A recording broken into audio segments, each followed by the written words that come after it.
नमस्कार, मैं डॉक्टर विकास Mittal, LGI institute Ambala.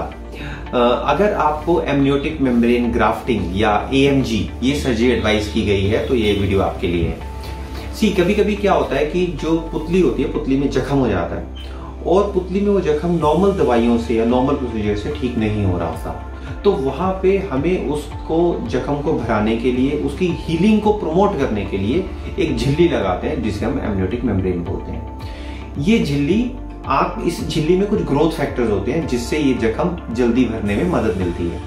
अब ये एमनियोटिक मेम्ब्रेन आती कहां से है? जब बच्चा माँ के गर्भ में होता है तो उसके चारों तरफ एक लेयर होती है जिसे प्लेसेंटा बोलते हैं, उसी का एक भाग होता है जिसे हम एमनियोन बोलते हैं। इस झिल्ली के थ्रू बहुत सारे ग्रोथ फैक्टर्स और न्यूट्रिशन बच्चे में जाते हैं और ये बच्चे की ग्रोथ में मदद करता है।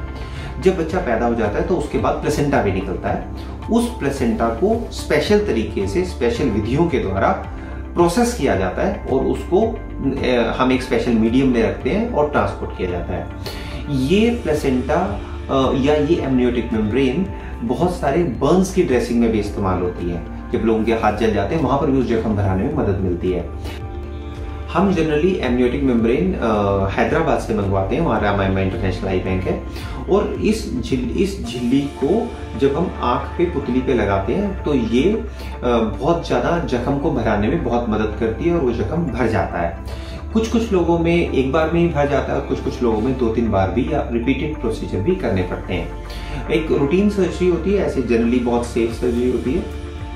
कुछ दवाइयां दी जाती हैं जो आपका कारण है, उस जख्म का मेन कारण है, उसके लिए भी दवाइयां कंटिन्यूस चलती रहती हैं। और जब आपको जैसे जैसे फॉलोअप के लिए बुलाया जाता है वैसे वैसे आपको आना चाहिए। Thank you.